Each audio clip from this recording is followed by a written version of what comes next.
I mean, Lex couldn't be more creepy. He hung out with like high school kids. You know what I mean? Like he was a creepy guy. Well, he was like supposed to be early 20s and he was hanging out. Yeah, it was a little I odd. It was a little odd. Guys, Lex does not hang out with high schoolers. He doesn't hang out with anyone.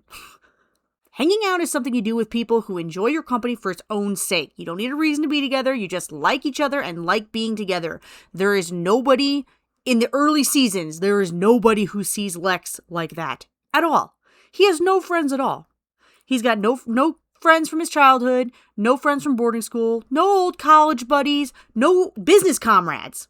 His only family is Lionel, and he and Lionel don't hang out together. You pay attention.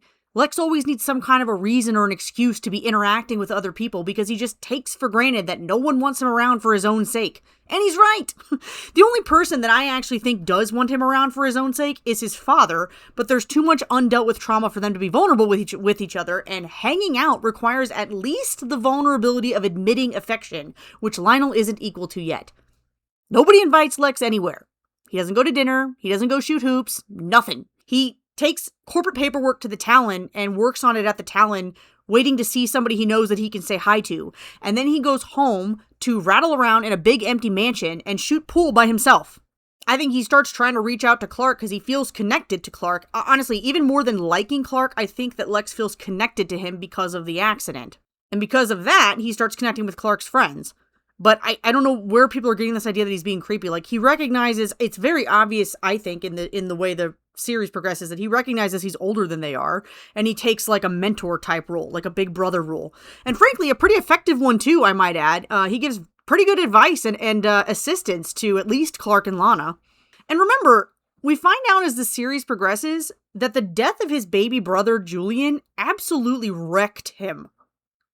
And I'm betting it wasn't like a single event to him. It was like an ongoing grief as years passed of not having this brother with him that should be there, and he's not. A companion, an ally, somebody on the inside who understands what he's going through. There's a part in the first episode with Ryan where Lana and Clark are talking about having siblings, and Lana says, I always dreamed of having a brother or sister. You know, someone to talk to, help fill the silence.